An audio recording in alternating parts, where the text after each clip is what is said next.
The gold ring cut into my finger as a stranger called me his bride. I did not say yes when they brought me into the chapel. I said nothing at all. Silence was safer in Damon Ricci's world than refusal, and everyone in that marble room knew it. The priest's hands trembled over the prayer book. Men with guns stood along the walls like carved statues, their dark suits swallowing the candlelight. At the far end, Damon waited in black, still as a blade laid on velvet, ruthless enough that no one in the city ever spoke his name above a whisper unless they wanted fear to answer back. I had seen him once before this night, from across a ballroom where rich men laughed too loudly and women wore diamonds like armor. He had not smiled then either. But standing before him now, with his empire pressing against my ribs like a locked cage, I understood what power looked like up close. It had cold eyes. It had a patient voice. It never needed to shout. "Put it on," one of his men told me. I looked at Damon, not the man barking orders. If this marriage was a business deal, then he was the only person in the room who could stop it. My pulse beat so hard I could hear it in my ears. I wanted to hate him for what he was doing, for turning my life into a contract sealed with armed witnesses. But when he stepped closer, I caught something unsettling in his face. Not cruelty, not triumph. Calculation, yes. Control, always. Yet underneath it, a fatigue so deep it looked almost human. "You will be safe as my wife," Damon said. Safe. The word nearly made me laugh. My father had used another word before he traded me into this arrangement. Necessary. He had lost too much money to too many dangerous men, and Damon had offered a solution colder than mercy. A marriage would settle debts, silence rivals, and tie one family's ruins to another family's power. I was not chosen because I was loved. I was chosen because I was useful. Still, I did the one thing no one expected. I lifted my hand myself. That changed the room. The men watching had prepared for tears, pleading, resistance. They knew how to respect fear. They did not know what to do with dignity. I would not give them the spectacle they wanted. If my life was being taken, then I would at least decide how I stood when it happened. My fingers stopped shaking before his touched mine.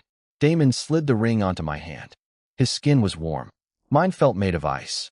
When the priest declared us husband and wife, no one clapped. No music rose. Only a low scrape of chairs, the soft click of a gun holster, the hiss of candles bleeding wax onto silver trays. My new husband turned toward the guests with the same expression he might have worn while sentencing a man. "She is under my name now," he said. "No one forgets that." The warning was not for me. It was for every predator dressed as an ally in that room. Then the first boundary broke. A woman in pearls, one of the old crime families by the look of her sharpened smile, stepped forward with a crystal glass in hand. "How touching," she said. "A debt paid in silk."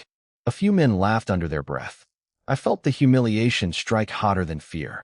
In that second, I understood the role they had written for me. Purchased bride, disposable ornament. A body moved from one ledger to another. Damon had the power to silence her. But he did not move. So I did. I took the champagne glass from her hand, set it carefully on the altar rail, and met her eyes. "Then remember this," I said softly. "Even silk can strangle." The laughter died. For the first time, Damon looked at me as if I were not merely the price of an agreement, but a disruption he had not planned for. Rain pressed against the cathedral windows in thin silver lines, turning the city beyond the stained glass into a blurred kingdom of shadows. The organ had stopped. The last cruel laugh had already been swallowed by the vaulted ceiling. In that hush, I felt the weight of every eye in the room, but only one gaze mattered now. Damon Ricci did not answer me at once. The candlelight carved his face from stone, cold and severe, yet something had shifted behind his eyes. I had spoken in front of men who feared him more than God, and instead of crushing me for it, he stood there in that midnight suit with one hand loose at his side, studying me as if I had stepped out of a locked room he had never meant to open. Then his mother broke the silence with a sharp inhale. "This is what you brought into our family." I turned toward her slowly. Diamonds flashed at her throat like tiny knives. Around her, the guests straightened, scenting blood again. They had expected tears from me, submission, perhaps a trembling apology. What they got instead was stillness.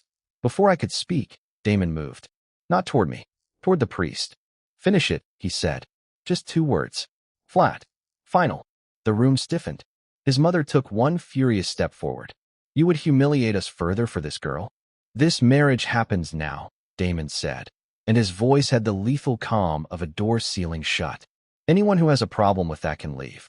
That was the first boundary he broke for me, and he did it by turning his own family into outsiders.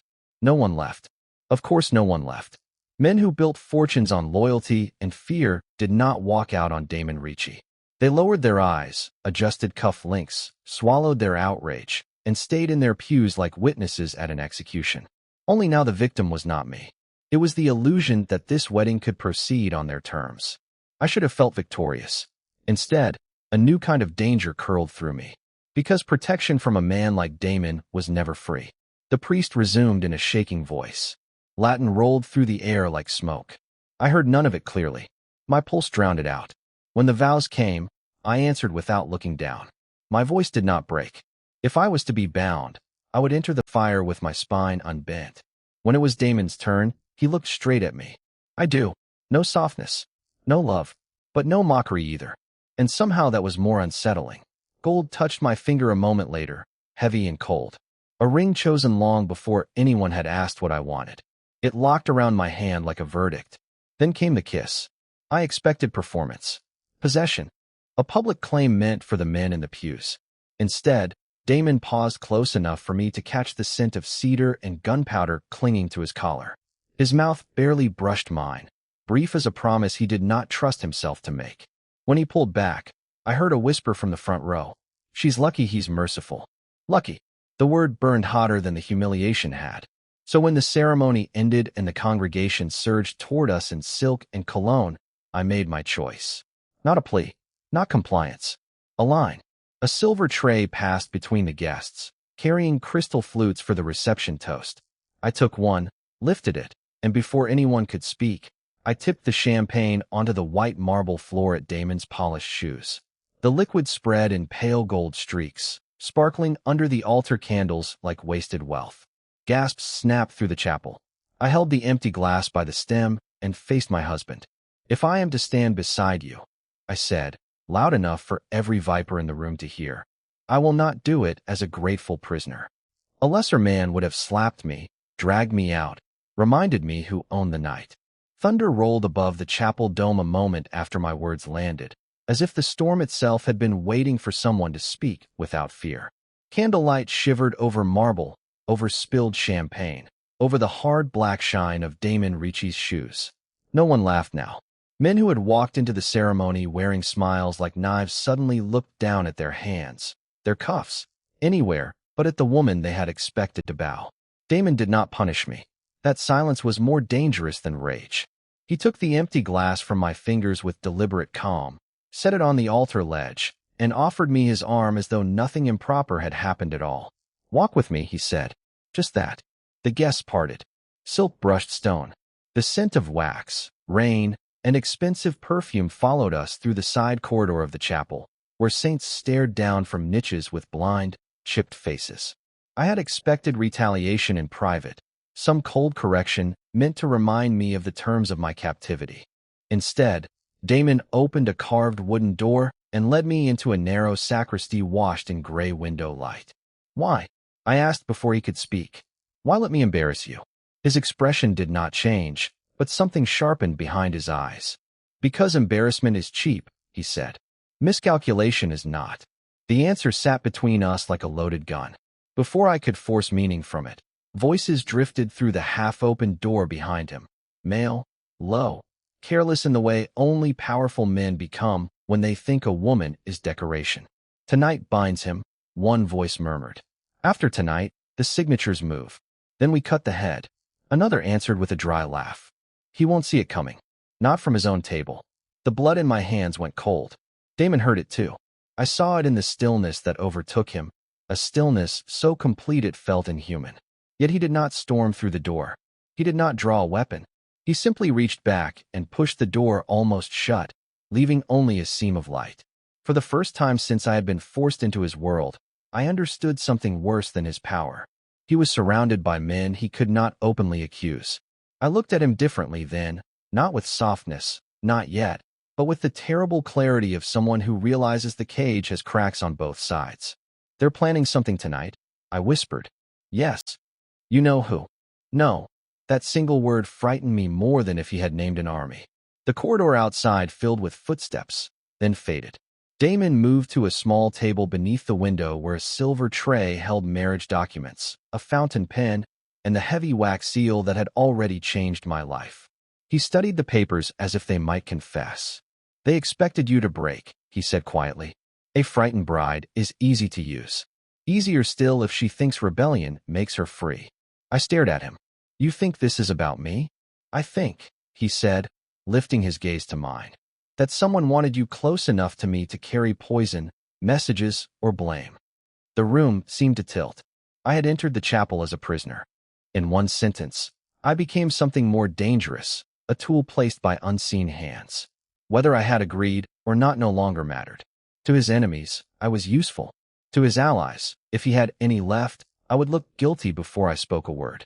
I should have denied it. I should have thrown his suspicion back at him and demanded he solve his own war. Instead, I crossed the room, picked up the stack of marriage papers, and turned them over. On the back of the final page, pressed so faintly it was almost invisible, was the imprint of a second seal beneath the official one. Not the chapel's, not Damon's. A serpent coiled around a cross. I held it up. This is what they moved the signatures for. Rain worried the stained glass in a steady hiss, and for one stretched second the entire chapel seemed to listen with me. The marriage papers trembled between my fingers. The faint mark beneath the official seal caught the candlelight again. A serpent curled around a cross, and all the air in my lungs turned cold. No one spoke. Then Damon Ricci took the papers from my hand. He did not snatch them. That was what unsettled me. His gloved fingers closed over the stack with an almost careful precision, and when he lowered his gaze to the hidden imprint, something minute changed in his face. Not fear. Men like Damon did not reveal fear where others could taste it. But the stillness that came over him felt heavier than anger. It felt like recognition. Everyone out, he said. The command was not loud. It did not need to be. Silk rustled. Chairs scraped. The priest blanched. The witnesses dropped their eyes, and the last of the chapel guards hesitated only long enough to see whether anyone dared disobey. No one did. Within seconds, the grand room emptied into echoes, leaving only the candles, the storm, Damon, and me standing before an altar that already felt less holy than dangerous. The doors shut with a low, final thud. I kept my chin lifted, though my pulse beat hard beneath the collar of my dress. You know that symbol. Damon did not answer at once. He walked down from the altar rail and stopped beside one of the front pews, the papers still in his hand. Up close, the hard architecture of him looked carved from the same black marble as the chapel floor.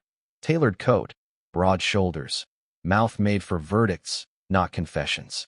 Yet when he spoke, his voice had lost the edge he used on other people. I was hoping you did not. That was not the answer I expected. I stared at him, waiting for the trap inside the words, but none came immediately. Only the rain. Only the candles guttering in drafts too slight to name. You forced me into a marriage, I said. You do not get to sound disappointed on my behalf. A brief, humorless breath left him. Not quite a laugh. You think I don't know that?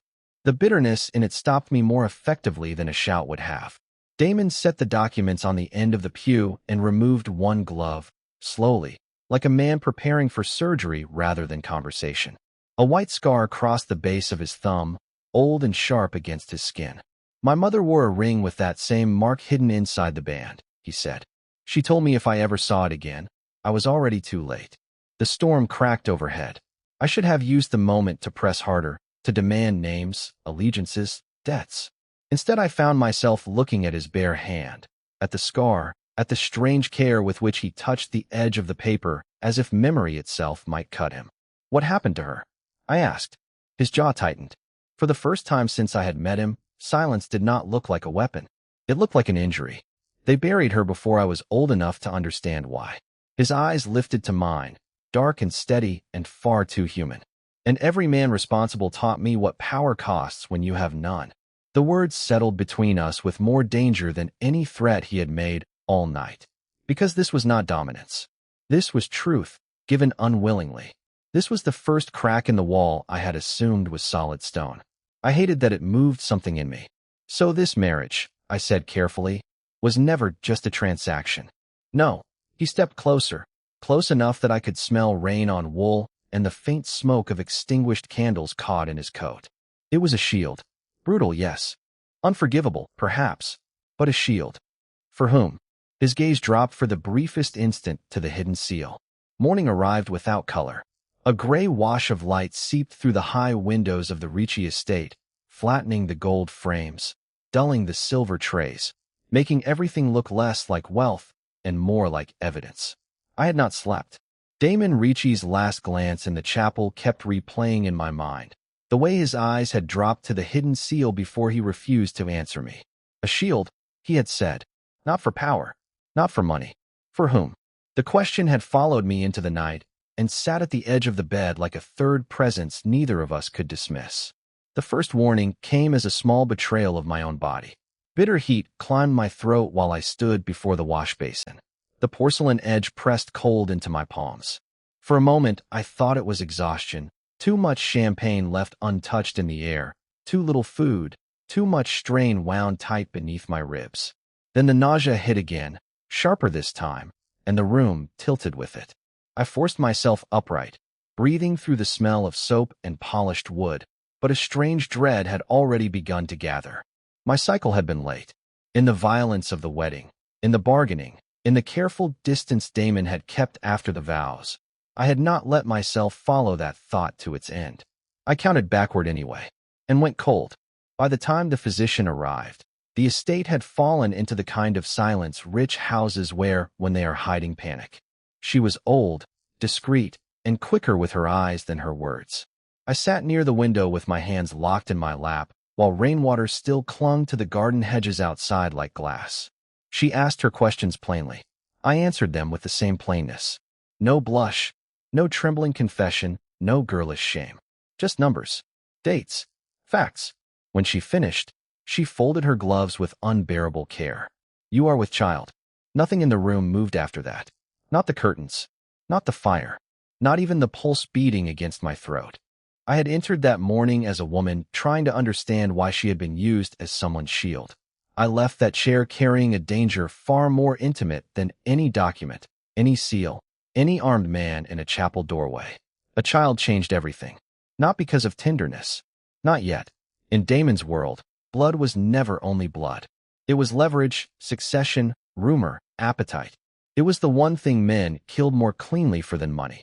I pressed a hand against my abdomen, still flat beneath the silk, and felt no movement there, only the terrible weight of possibility. Does anyone else know? I asked. The physician looked toward the door. Not unless you tell them. I should have asked for time. I should have hidden it for one more day, one more hour, long enough to think. But fear has its own kind of honesty. I sent for Damon.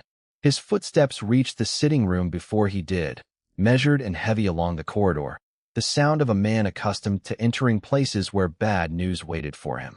He came in still dressed in black, his coat buttoned, his face unreadable. Only his eyes shifted when he saw the physician standing beside me. What happened? No one answered at first. The physician gave me the choice with a single glance. I stood because sitting felt too much like weakness. I'm pregnant. The words did not rise. They fell. Damon went absolutely still. I had seen anger in men before, cruelty, panic, calculation. What crossed his face was more dangerous because it was so brief I nearly missed it. Shock first, then a flash of recognition so raw it stripped years from his expression, then something harder slamming down over both. When did you learn this? Just now. His jaw tightened. Not at me. At the room. At the walls. At the invisible machinery already beginning to turn around us. A hard knock struck the library doors before the grandfather clock could finish its next hollow note. The sound cut through the stale gray morning and through the silence Damon had been holding like a blade. I still had one hand pressed low against my stomach, not because there was anything to feel yet, but because the word itself had changed the shape of the air around me. Pregnant. In this house, even a whisper became a weapon. The doors opened without Damon's permission. 2 family attorneys stepped in first, dark coats damp from the rain, followed by an older accountant whose eyes never seemed to rise above ledgers, even when he looked at people. Behind them came a woman from the private medical clinic, carrying a leather case and a face emptied of sympathy by habit. No one greeted me. No one had to. Their attention landed where danger had landed first, on my body. Routine confirmation, the accountant said, as if speaking over a contract. Given the circumstances, the family requires. No, Damon said. Just one word. Low. Flat. Final. The room changed around it. I had watched men in his orbit interrupt judges, ministers, police captains. I had never seen four people stop breathing at once. Damon did not raise his voice. He rose from the chair instead, slow enough to be deliberate, and placed himself between me and the medical case on the table. The movement was so controlled it felt more threatening than rage. No one examines her, he said. No one questions her. And no one says the word family to justify stepping 1 inch closer. The clinic woman recovered first. If there is a viable heir, legal verification must begin immediately. He turned his head just enough to look at her. You are no longer needed. The accountant tried another approach, paper instead of pressure. Damon Ricci, if this child is acknowledged, certain dormant provisions may activate. Shares held in trust. Voting rights. Succession challenges from the secondary branch. We need clarity before rumors spread. There it was at last. Not concern, not morality, not even scandal. Empire. Men who had ignored bruises, threats, and forced vows were suddenly trembling over bloodlines and signatures. I should have felt safer with Damon blocking them. Instead, I felt the floor tilt beneath me. Protection from a man like him was never gentle. It arrived the way storms arrived, covering everything, deciding what lived underneath. What dormant provisions? I asked. The attorneys looked at Damon, not at me, which told me the answer mattered. He did not move aside. Out. Damon, one of them began. A crystal paperweight shattered against the far wall before I understood he had thrown it. Glass rained across the carpet in sharp, glittering fragments. Nobody spoke after that. Chairs scraped. File snapped shut. The clinic woman took her case. The accountant clutched his folder to his chest like a shield. In seconds, the room emptied of everyone except the two of us and the echo of what he had done. I stared at the broken glass. You could have told me. I am telling you now. His breathing was steady, but his eyes were not. If they prove the child is mine, they can't just celebrate it. They can use it. Challenge old agreements. Dig up sealed records. Men who stayed quiet for years will start counting what this child could inherit. And if they doubt it, his face hardened. Then they will try to destroy you before the question can be answered. The words landed cold. Not because I thought he was exaggerating, but because I knew he wasn't. Somewhere beyond the walls of the estate, phones were already ringing, alliances already shifting, old greed waking up. I lifted my gaze to him. So that's what I am now? A battlefield. Something flickered across his expression, brief and unguarded. No, he took one step closer, then stopped as if even he did not trust the force inside him. You are the line they do not cross. It should not have moved me. It did. Rain pressed softly against the library windows, turning the glass into sheets of blurred silver and making the whole room feel sealed beneath water. The fire had burned low. Wax from 2 untouched candles had begun to bend over their brass holders like something surrendering to heat.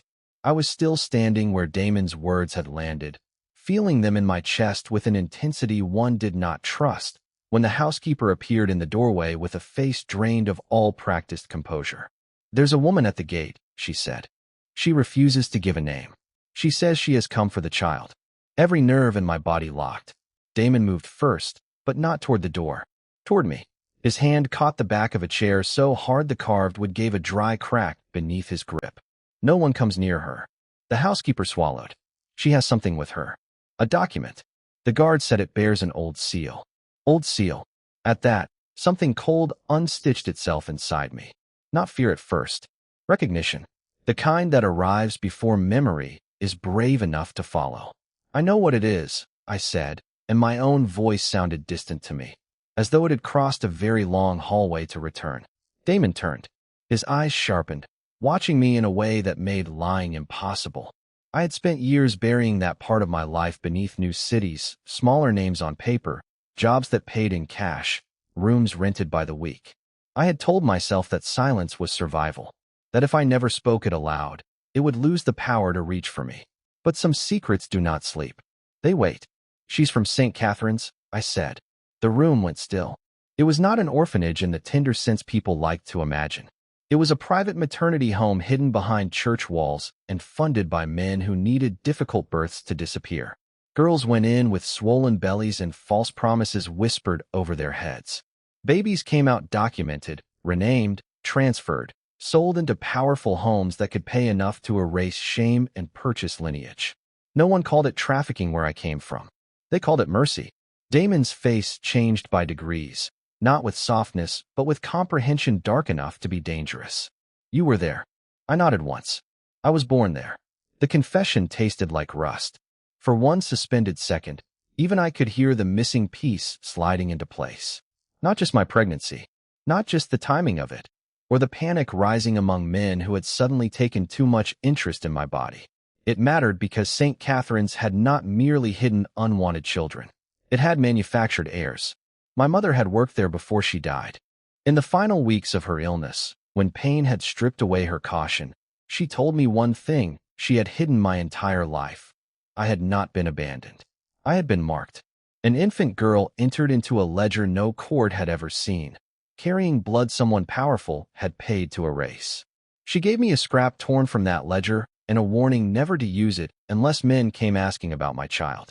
My fingers trembled as I reached into the lining of my old coat, the one I had refused to throw away despite Damon's world of silk and marble. The stitch at the inner hem gave under my nail.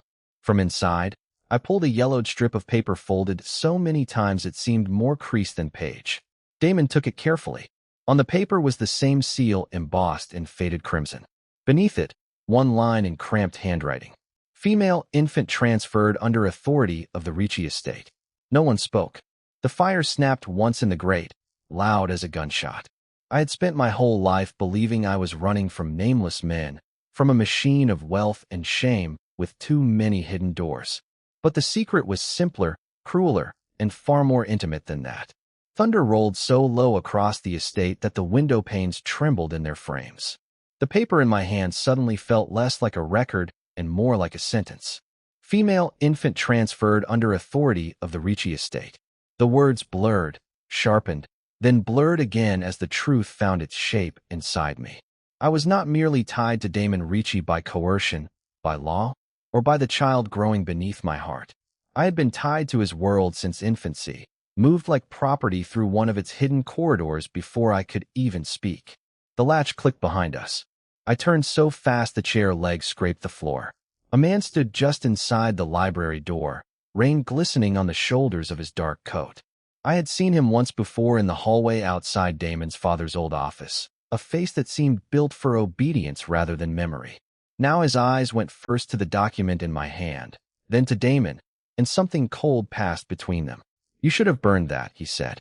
Damon did not raise his voice. "That made it worse. You entered my house without permission. It was never only your house." The room contracted. Firelight moved across the man's cheek, and I understood before either of them said it aloud that this was not an intruder acting alone. This was an old loyalty, the kind bred under dead men and buried rules. Damon took one step toward him, not hurried, not loud, but with the kind of stillness that made violence feel inevitable. "What was she transferred for?" I asked. Neither of them looked at me immediately, and that silence was answer enough to make my blood turn to ice. The man finally spoke to me, not with pity but with the blunt efficiency of someone who had hidden ugliness for too long. "To settle a debt. Your mother was promised protection. The Ricci estate paid for it. You were taken into its custody until a future claim could be secured." I stared at him. A future claim? His gaze dropped, just once, to my stomach. The room went soundless inside me. Damon moved before I did. His hand closed on the man's throat and drove him back against the bookshelf so hard the wood cracked behind him. Books dropped in a burst of dust and leather. I had never seen Damon lose control like that. Never seen rage strip him so cleanly down to the man beneath the title, beneath the discipline, beneath every cold command he wore like tailored armor. "You will not speak of her like a transaction," he said. The man choked out a laugh that made my skin crawl. "You still don't understand. If the council learns what she is, they will never let you walk away. Her child ends the dispute. Blood closes blood. The old families will demand proof, custody, succession." There was at last, ugly and complete. My pregnancy was not simply dangerous because it made me vulnerable. It was dangerous because it made me valuable to men who measured life in territory and inheritance. The child I had begun to love and frightened silence had become, in their eyes, a key to power. A sharp crack split the air. For one suspended second, I thought the fire had burst. Then Damon staggered. The man had drawn a small pistol from inside his coat and fired upward through Damon's side. Heat drained from my limbs. Damon's hand slipped from the man's throat, and the smell of gunpowder rushed through the library, bitter and metallic. Move. The man snapped at me, leveling the weapon. I did not. Fear nailed me in place, but something older than fear rose through it. I snatched the iron poker from beside the hearth and swung with both hands. The blow caught his wrist. Bone cracked. The pistol hit the carpet. He cursed, lunged, and grabbed my arm hard enough to send pain flashing to my shoulder. Damon shot him. The sound was deafening in the enclosed room. The gunshot left a violent ring inside my skull, but the silence after it was worse. The man crumpled beside the Persian rug, one hand twitching once before going still. Smoke drifted from Damon Ricci's pistol in a thin gray ribbon. Rain dragged itself down the tall library windows. The fire spat red into the dark. And in the middle of it all, I bent over with a sudden, brutal wave of pain that had nothing to do with fear. My hand flew to my stomach. Damon saw it before I could speak. He dropped to one knee in front of me, so fast the gun nearly slipped from his fingers. His face, which had stared down bloodshed without blinking, changed in one terrible instant. Anya. Another cramp tore through me, sharper, deeper, wrong in a way my body understood before my mind did. I tasted panic. Not for myself. For the child. I'm bleeding, I whispered. He looked down. The color drained from his face. In all the time I had known him, Damon had moved like a man built of control, cold steel wrapped in skin. But now his hands shook as he took off his jacket and wrapped it around me, pressing it gently against my legs as if he could hold fate back by force. He shouted for the doctor, for the gates to open, for the car to be brought around. His voice hit the walls like thunder. Then he lifted me himself. The ride to the private clinic blurred into headlights, rain, and pain. My head rested against Damon's chest in the back seat, while he kept one hand locked around mine and the other against my stomach, as though he was trying to memorize the shape of what he might lose. For once, no one in his world dared speak. Men who had killed for him lowered their eyes as he carried me through the white doors. Under hospital lights, truth arrived with an even crueler clarity than the records in the library. The doctor studied the blood work, then the old file Damon had forced from the estate physician's locked cabinet on the way out. Her expression shifted from concern to disbelief. This pregnancy was never ordinary, she said quietly. Damon's jaw tightened. Say it plainly. She looked at me first. Years ago, before your marriage, you were given hormone suppressants under another name. Repeatedly. They were designed to make conception nearly impossible. The room tilted. I remembered the clinics my mother had taken me to. The signatures I had never been allowed to read. The polished voices calling it treatment, protection, necessity. My whole life had been arranged around one lie after another, all to keep one fact buried. The doctor placed the file in my lap. Inside was the final secret. My mother had once been secretly married to Damon's father before that marriage was erased from every legal record after her family was paid off and threatened into silence. I was not an outsider chosen for convenience. I was the last living blood heir from the first union the Ricci Empire had tried to erase. And the child inside me was not merely Damon's baby. It was the first undisputed heir carrying both broken branches of the same ruined house into one life. For a moment, neither of us moved. Everything that had been done to me snapped into focus with monstrous simplicity. The forced marriage had begun as a transaction to secure loyalty, but my pregnancy had exposed the truth men had killed to hide. The empire had tried to bury me, then accidentally bound itself to me by law, by blood, and now by a child no one could deny. Damon lowered himself into the chair beside my bed and stared at the file as if it were a verdict on his entire name. Then he did something I had never seen him do. He bowed his head to me. I cannot undo what my family built on your pain, he said, his voice rough and stripped bare. But I can end it here. And he did.